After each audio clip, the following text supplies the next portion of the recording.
Hello and welcome to another crazy epic rant by me. This time it's going to be about Lord of the Rings, which means it's going to have more depth and I'm going to talk about it a bit more than probably my last one. I think I repeated myself a hell of a lot last time. I'll probably do a redux of it at some point. But it was my first one, so give me a bit. The microphone that I've got, it's the best it's gonna be. I've tried to alter it, tried to make sure that, I've got good sound. This is the best that I've got so far. So, to start off the rant, I'm going to talk about how I got into it, like I did with the first episode. But I'm also going to talk a bit more about what the series is and why it resonates with so many people, and why it's got kind of like a cult following in itself, being such a big phenomenon of a series, big phenomenon of a series of books, big phenomenon of a series of movies. So to start off, I've got to say that I consider myself as a massive fan of Lord of the Rings. I've literally spent hours delving into everything that Tolkien did, all the work that he did for Middle-earth and creating this amazing high fantasy world that people have adapted into their own works for years. I'm going to confess that die-hard fans, people that have read all the Lord of the Rings books, probably will say that I'm not a die-hard fan, due to the matter of fact that I've actually only read The Hobbit, The Fellowship of the Ring, and I'm halfway through The Two Towers. But I would say that, if they were to have a conversation with me and talk about, Lord of the Rings, I'd probably know a bit of knowledge, so no gatekeepers, please, because obviously you gotta have an open mind to people that have experienced this world in different ways than just reading the books. The same with other literature and adaptations and stuff like that. I understand that the books are amazing. Reading The Hobbit and reading The Fellowship of the Ring and obviously being halfway through The Two Towers, it's so much depth and so much imagination there. For me, I became a fan through the movies, through Peter Jackson's adaptations.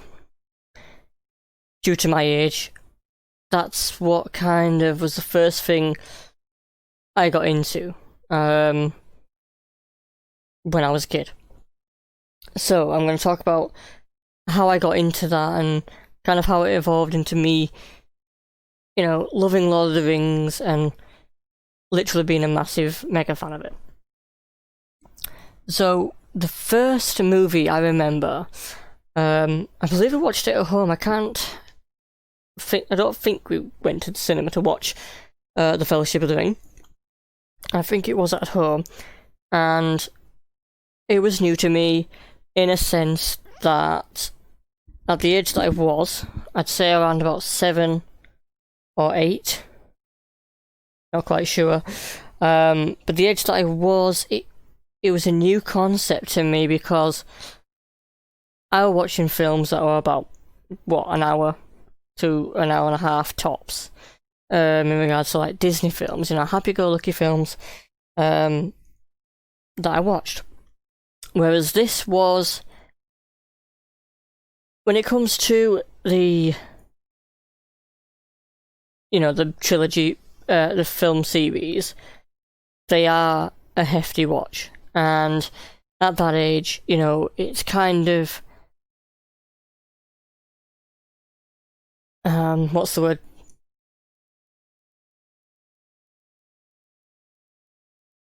I can't think of the word at the moment. I'll come back to that. So it's kind of, I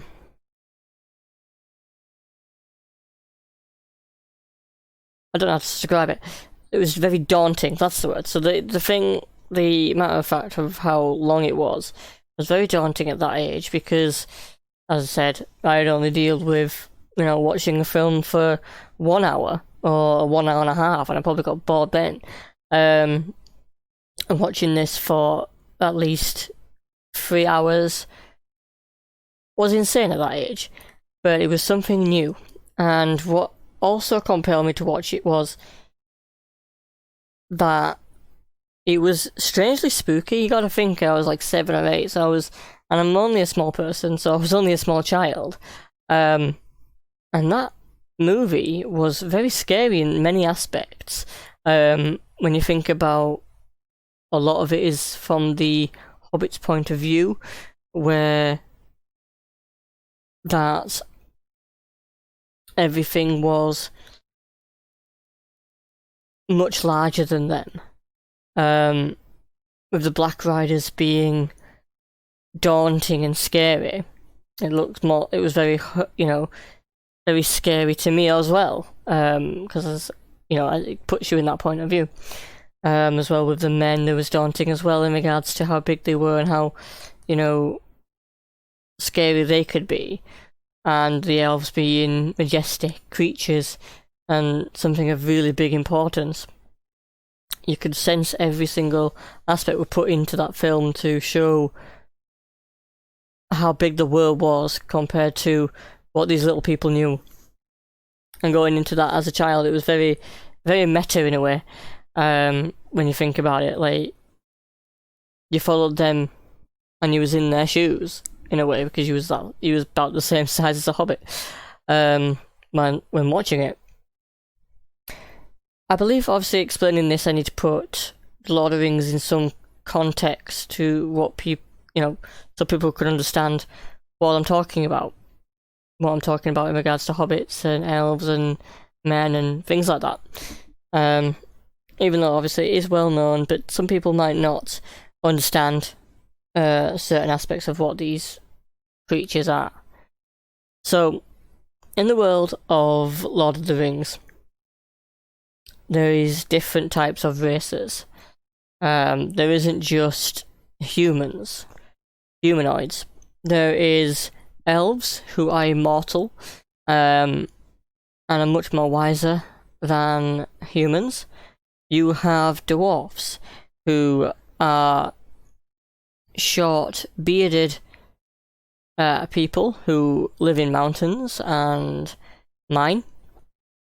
There is hobbits who are littler than dwarves and prefer tranquility and peace. They much prefer to stay at home and tend to their gardens and just live in their little community and just be peaceful creatures with this wide world around them kind of in chaos. And that's what the story's kind of about. When you think of The Hobbit, and reading the book and everything, it kind of shows that it kind of tells you about the hobbits as these people that don't want to kind of make trouble. They, as I said, they are much peaceful people that don't want any trouble.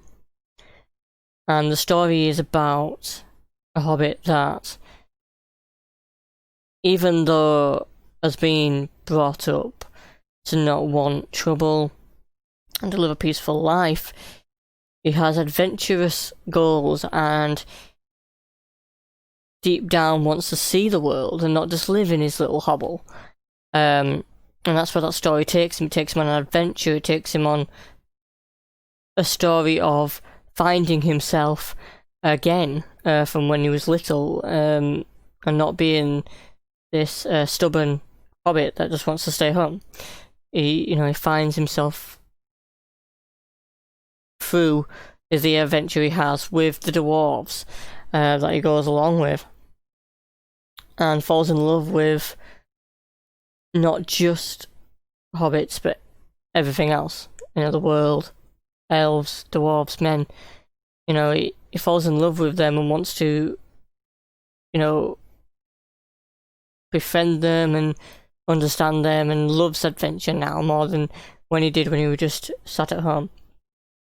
That's the Hobbit. And then the Lord of the Rings is set afterwards, and it's much more perilous, because the story of the Hobbit kind of foreshadows the Lord of the Rings that Tolkien was wanting, what obviously eventually wrote.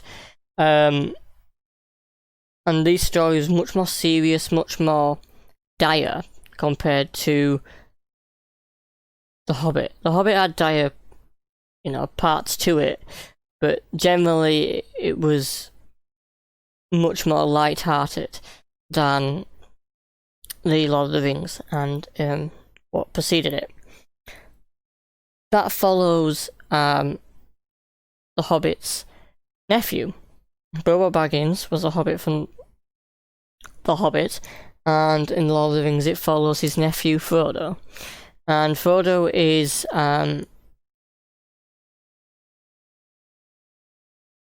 he's burdened with what his uncle has given him, which is a treasured ring. This ring isn't just, something that looks fancy and, people will admire it. It's a magical ring, because this is a world full of magic, full of evil and good and, that sort of basic morality.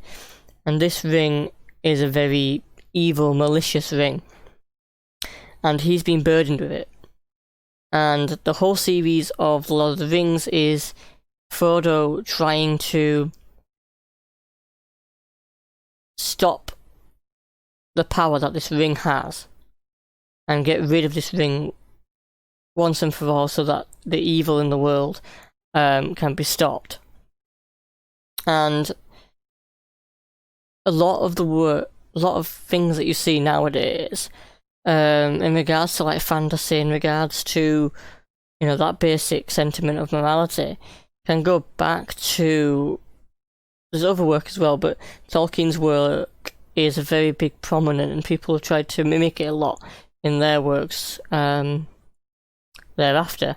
But it's got that basic sense of good versus evil, and doing what you can to stop evil from prevailing, regardless of how perilous it might be, regardless of how,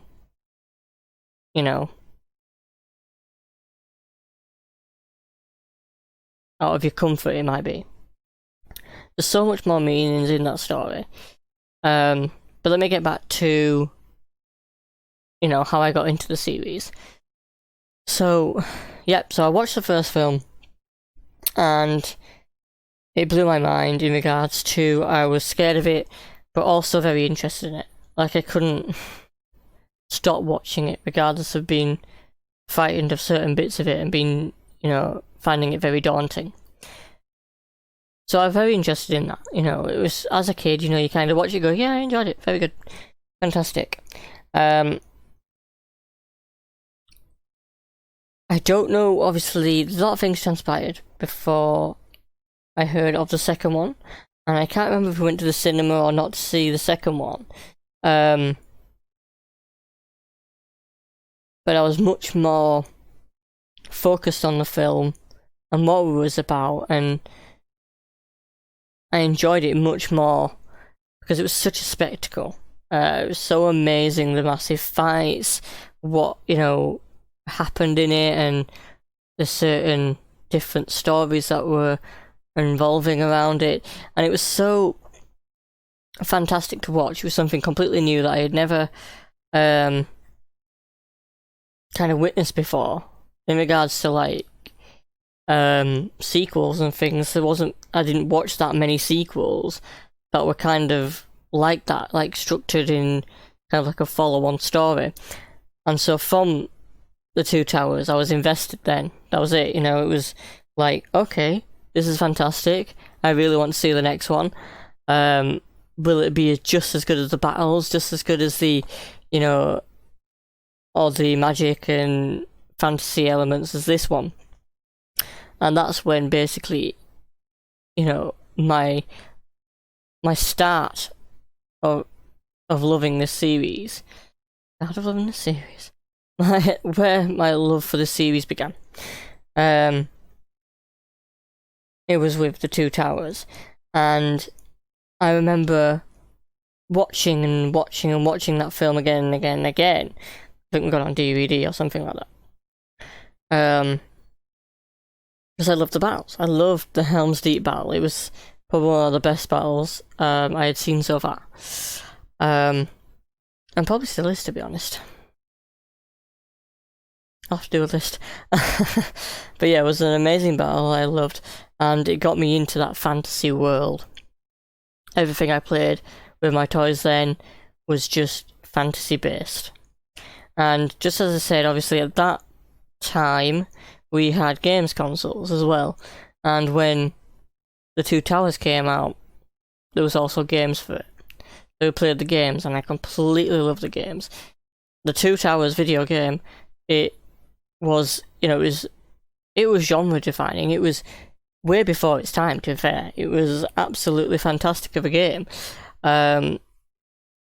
Just the way the mechanics worked, and just the way that you kind of were put in that scenario from the movies, and it was mind-blowing. And from that go, obviously, that's my interest into the video game world of fantasy type games. Even though I played Final Fantasy, you know, there's that. But yeah, the high fantasy type games, Lord of the Rings is probably what pushed that. I love playing that game. You know, I used to play it, you know, days on end. When the trailer dropped for The Return of the King, I couldn't stop watching it. This was when computers didn't have, you know, the high tech that they have now. So I had to load the movies up, and whilst when the movie, you know, the trailer was loaded up, I used to repeatedly watch it. It was so amazing. The music, the Requiem for a Dream. I don't know if it was just a TV spot. I don't think it was the actual trailer. It was a TV spot, and just Requiem for a Dream in the background, and like how much of a spectacle it was going to be, and how amazing it was going to be. Like little snippets of big battles to come, and you know, you could tell it was going to be the epic finale, and I was so pumped for that. I was so pumped to see, you know, the continuation and the finale of this amazing series. I had gone back and watched the first one, I had gone back and watched the second one, and I just couldn't wait for the third one. We went to the cinema to go see the third one, and I remember it, you know, clear as day. Sat in the cinema with my father and my brothers and the family, and mum as well, and just sat there watching this amazing film. And it got to the part where, if you've watched it, you'll know, where you think it's finished, but there's actually another hour left. And I was ecstatic. I was like, this is amazing, fantastic film, great film. I need the toilet. But because it did not finish for like another 40 minutes, I sat there, desperately needing to go to the toilet.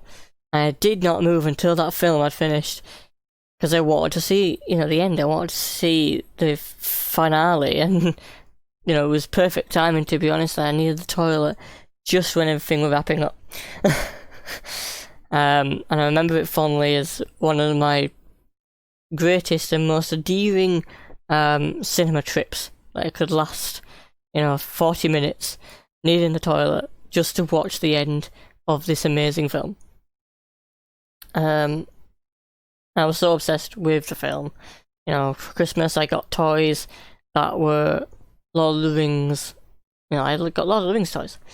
My cousin got Lord of the Rings toys, so when I went to his house, we played, you know, Lord of the Rings. I brought my figures over to his house, and we played together with our Lord of the Rings characters, and it was always on my mind. Lord of the Rings, Lord of the Rings. We got the Return of the King game, and again, that blew my mind. That was before its time. Absolutely fantastic game. Definitely still play. If I had that game, I would definitely still play it. I think it still holds up to this day, to be honest, as an amazing game. And just that series, it captivated me. Anything that came out in regards to it. Because after the films had wrapped up, after that trilogy had done, they didn't do The Hobbit. There was rumours that they were going to do The Hobbit, but they did the Lord of the Rings trilogy. And I was still hyped, so everything that was Lord of the Rings related, I kept tabs of. I bought any game that came out with Lord of the Rings as the title. So that was Lord of the Rings The Third Age, or Lord of the Rings Battle for Middle-earth, or Lord of the Rings Battle for Middle-earth 2. I got them and enjoyed them and, completed them because I loved them games. And I loved Lord of the Rings, and I just wanted to soak up everything that was Tolkien related. That was me growing up. And obviously, to this day, I still love Lord of the Rings. One of the things, and one of the most prominent things in my life that I did growing up, was go on a game called Lord of the Rings Online. It's still going to this day, an amazing community, and I love it. I've got an amazing character on it.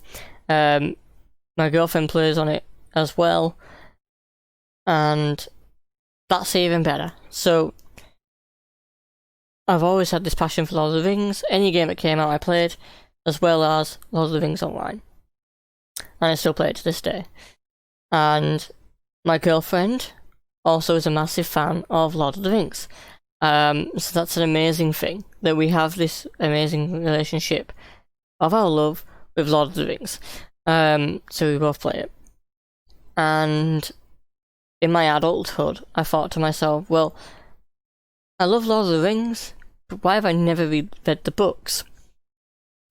So I started to read the books. And this was after they decided to do The Hobbit. And again, I was on the hype train. I wanted these films. I soaked up every information I could get from these films.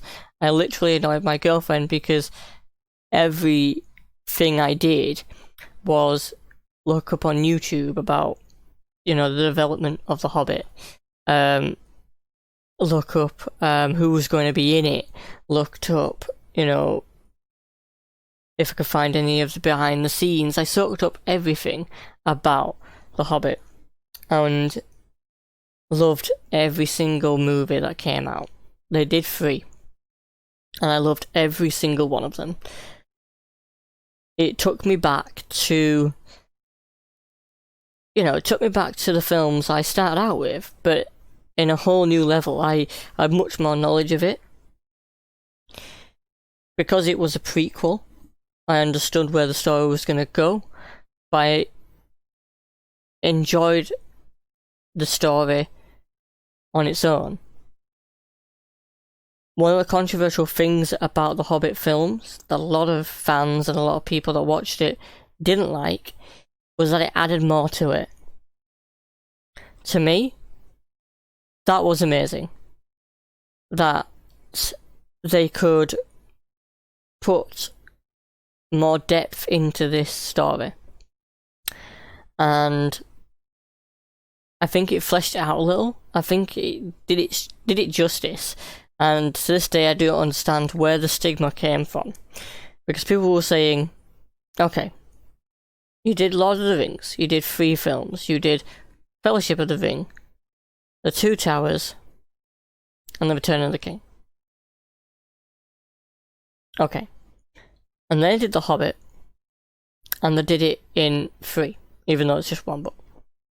And people were like, why didn't you just do 1 movie?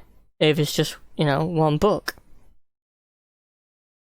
Or because of, how big the book is, why didn't you just do 2 movies? I totally disagreed with everything that everyone said in regards to it just being 1 film or 2 films.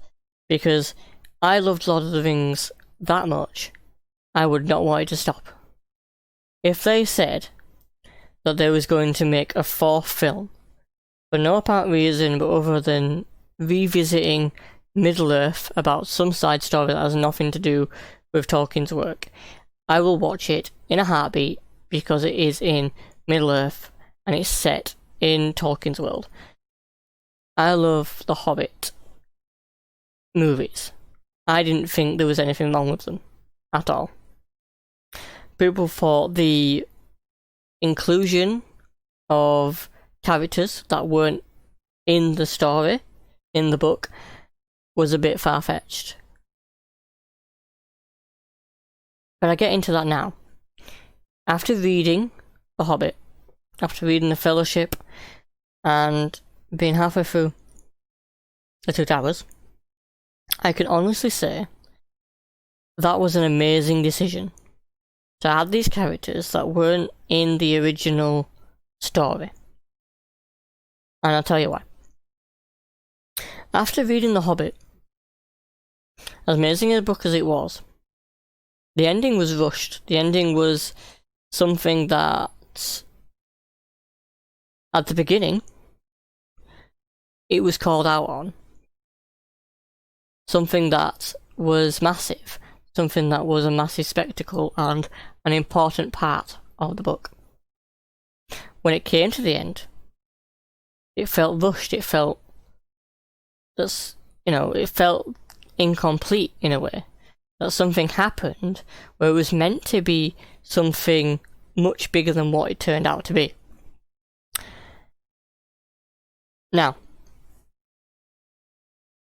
reading The Fellowship, there is a significant part at the beginning of that book. Because The Hobbit is kind of told from the view of the Hobbit, Bilbo Baggins, in The Fellowship of the Ring, it is said that Bilbo did not tell Frodo everything that happened or transpired, within that event. And it dawned on me that I didn't mind, obviously, when I watched it, that they added these extra people in that wasn't in the original. But after I read these books, it dawned on me that these inclusions of these characters are justified because these are the characters that Tolkien probably would have put in.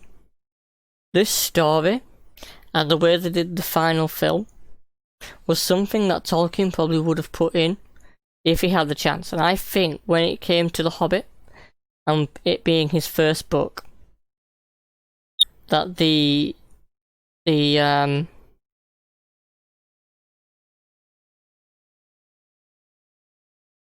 what's it called? The printing company, the publishing company, rushed him out of the gate. I think that he had a story, an amazing story, and he pitched it to him and they saw little parts of it. And I think they went, we need a release date. We need to get this out. And I think he was on the fence saying, I need to get this last bit done. But he couldn't do it. I think that he closed it off, wrote it off in The Hobbit, just to get that book out there. The book got on sales, was bestseller, publishing company, what more. Tolkien had an idea. He was going to create these books that he obviously had planned to do, but he had put a little bit in at the beginning to help justify characters in the story.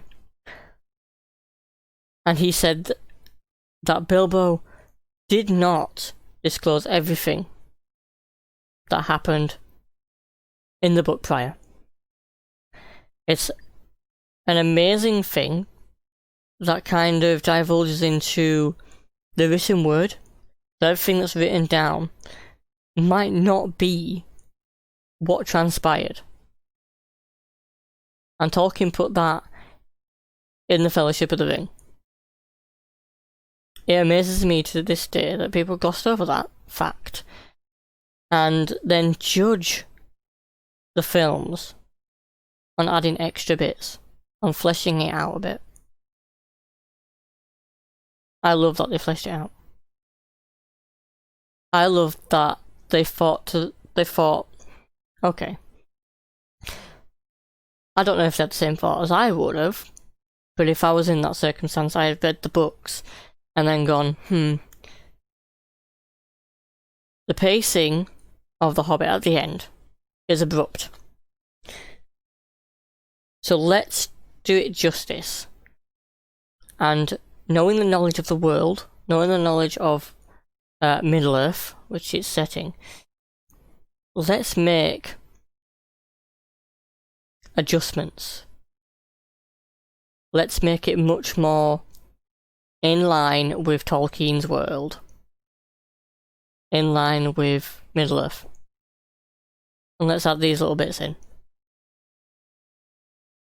Let's add this massive film, the final film. Let's make it like this. Because that end bit was supposed to be spectacular. And that film was spectacular.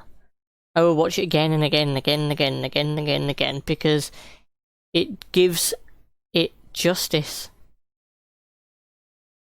I could read the first chapter, or was it first 2 chapters of The Hobbit, and then watch the final Hobbit film and understand what Tolkien was talking about when he wrote them first chapters.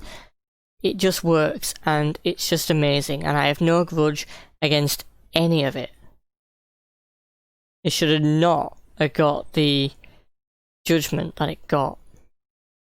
To say that the previous trilogy was far better than it, it's just to go on the nostalgia effect.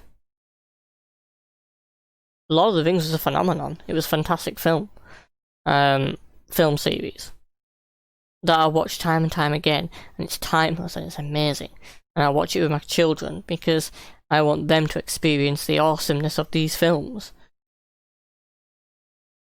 But the Hobbit trilogy was awesome as well.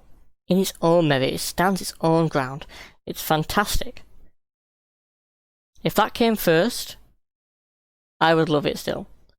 And then if The Lord of the Rings came after, I'd love them, regardless of people going, oh, The Hobbit was better because it did it first. No. I think the nostalgia effect is there, and I think people should see films for what they are. Amazing films. The people that made these films worked tirelessly to make an amazing film.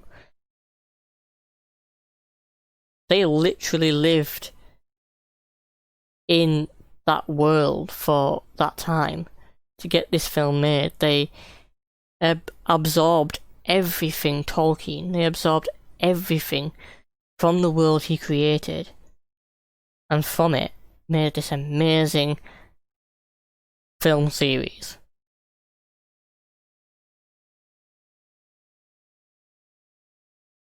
Rant over about that. After reading the stories, I love Lord of the Rings more. The way that the stories flow, and the way that Tolkien wrote his books, are 1 part entertaining, 2 parts imagination inspiring. The details that he goes into to describe this world is on another level. And you can see it when people are talking about when games have been made in that setting, the high fantasy setting, or people playing Dungeons and Dragons. The detail that they put into it, it's like it's straight off his books. It's like they use his narrative to describe an imaginary world that looks magical and spectacular. That word? Spectacular. Yeah, I'm gonna go with spectacular. It might not be a word, but it is now. For people that want to... If people didn't get into Lord of the Rings and don't see what the big deal is, it comes down to this. In a world, and Tolkien lived this world, in a world full of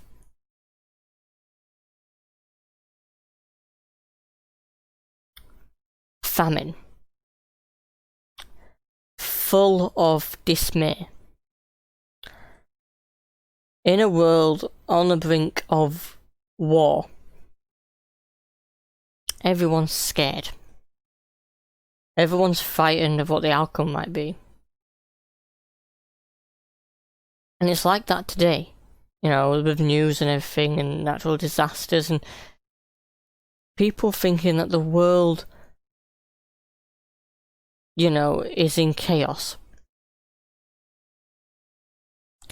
Tolkien wrote these books to show an imaginary world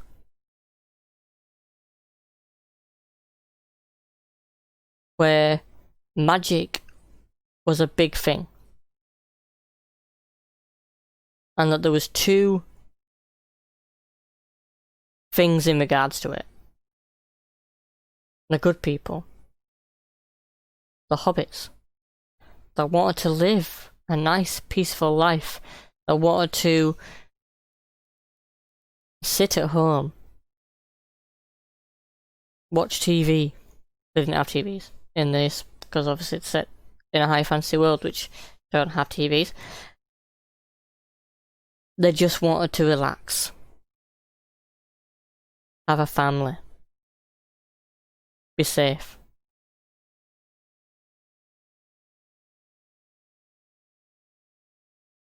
They didn't know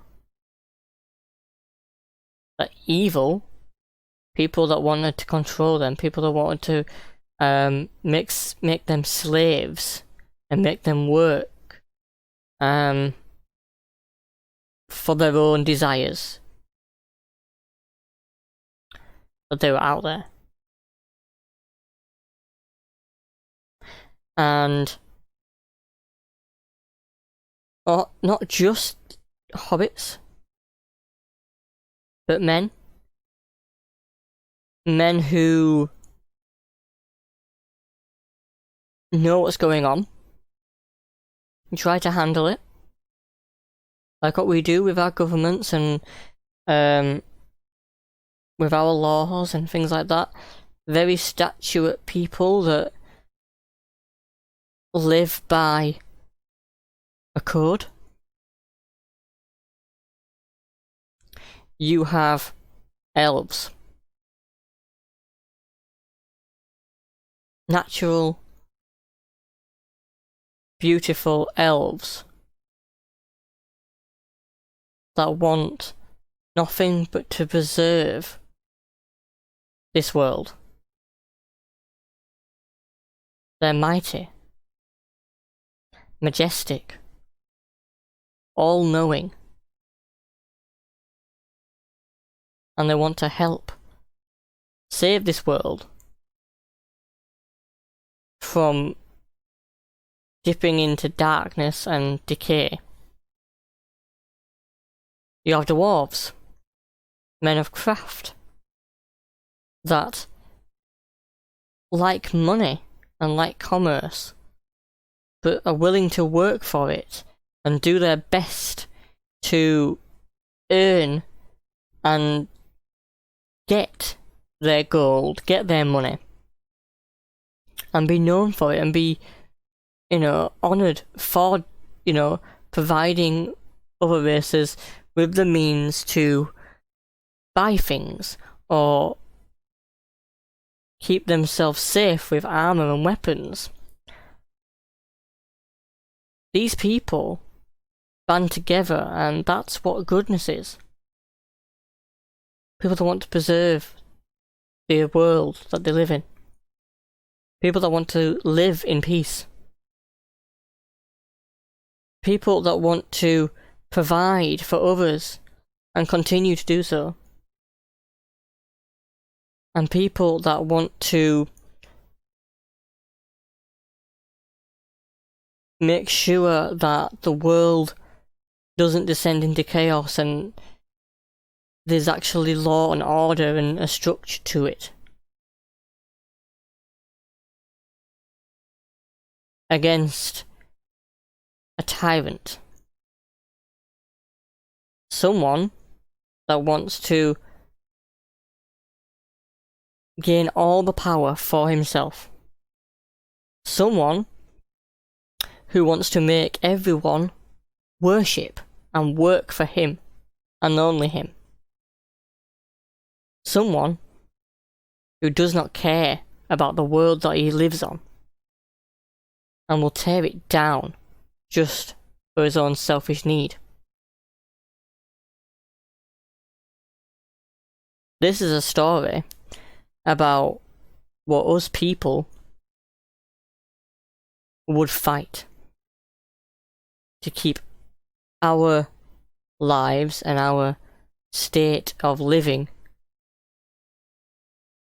safe and away from harm.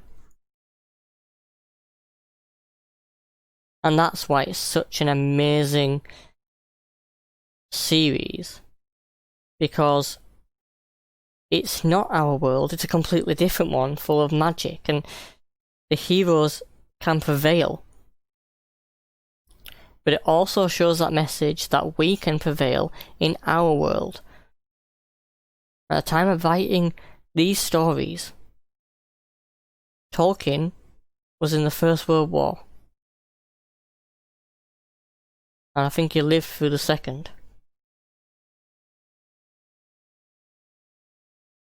I wonder what inspiration he took from it. And that is my rant about Lord of the Rings. About why it's got such a big fandom. About how it was genre defining. It created something brand new. There was books like it, but nothing as compelling, nothing as world building as this one. Unless I'm wrong. C.S. Lewis did do the Chronicles of Narnia after all. But I never found them stories as compelling as Tolkien's work.